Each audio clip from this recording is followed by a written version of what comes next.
Welcome along to this mini guide to buying a property at auction, and I'm joined by Alan Zeffertt of Anthony Gold. So welcome, Alan. Really starting from that timeline of when the hammer hits the gavel, the purchase has happened. The first thing that the purchaser has to do there and then is to pay their 10%. Is that right? That's right. The auctioneer will send a representative to come over. You will sign your part of the auction contract, which is a binding contract, and usually it will say you pay the 10% deposit, which you will pay to the auctioneer, and then you've got, normally under the auction conditions, you've got a period of 28 days from that time through till when you complete, or you're contractually bound to complete the purchase of the property.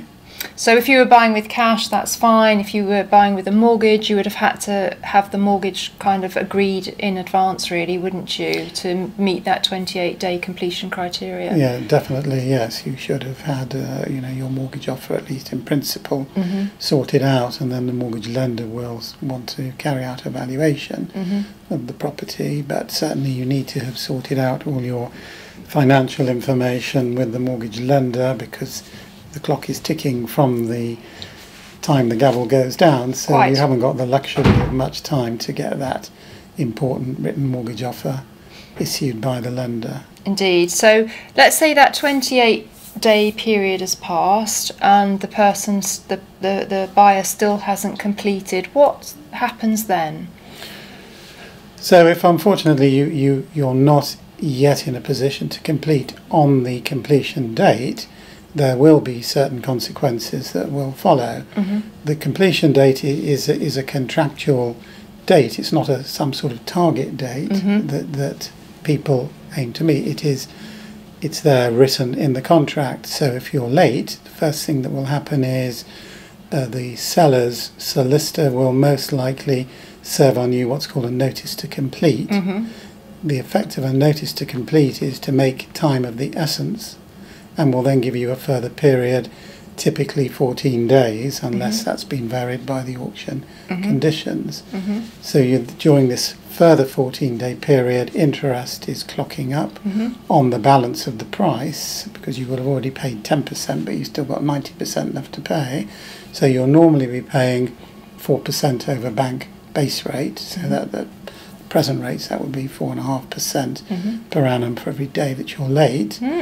But more than that, if the seller can show that they have suffered damage as a result, suffered loss, additional expenses as a result of your breach of contract, because that's what it is, then they could also try and claim some expenses as well off you. And what happens then if that final notice to complete deadline isn't met?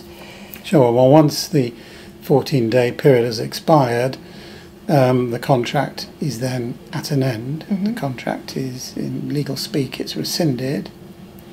The seller can keep your deposit, so you've lost your deposit. The seller continues to own the property and will then take steps to resell it. If ultimately the seller resells and the 10% deposit that you've forfeited doesn't cover the loss they suffer, then potentially they could even come against you for any additional loss. I mean, hopefully that would be unlikely, but it is unfortunately the case with auction properties that a higher percentage of people do default on contracts because they haven't sorted out the finance, or some other problem arises, than if they were buying just through an estate agent in the usual way. So the message with auction properties is very much have your finance set in stone before you go into the auction room. And just to finish, Alan, we had a previous video with you, which I'll link to underneath this video, about buying at auction. And would you recommend that people get the property insured from the day of their purchase? What's the situation there?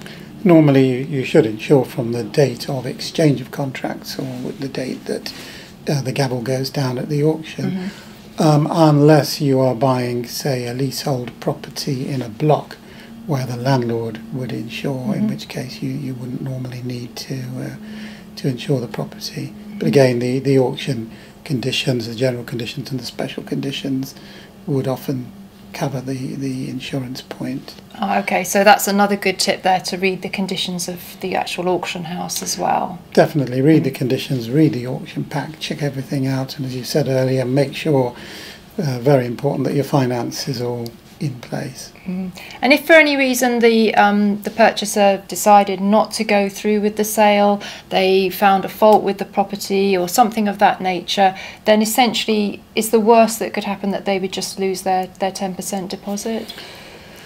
Normally, if they feel that for whatever reason, perhaps they've made a mistake or it wasn't the right property for them, more likely than not they will lose the deposit.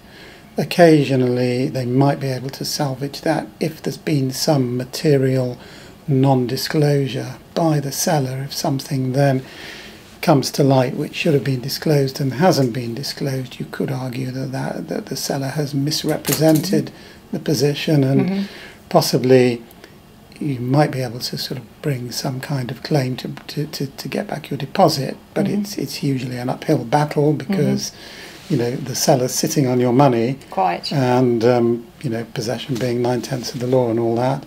It's not always an easy task, but sometimes can be done. Fantastic. So I think in summary, just to finish, make sure that you have the legal pack checked out. See our previous video on that topic. Make sure you've got your finances in place, and finally, you know, make sure that you are going to be able to meet the various deadlines, and read the terms and conditions of the sale, the auction house as well. That would be the kind of summing up, wouldn't it?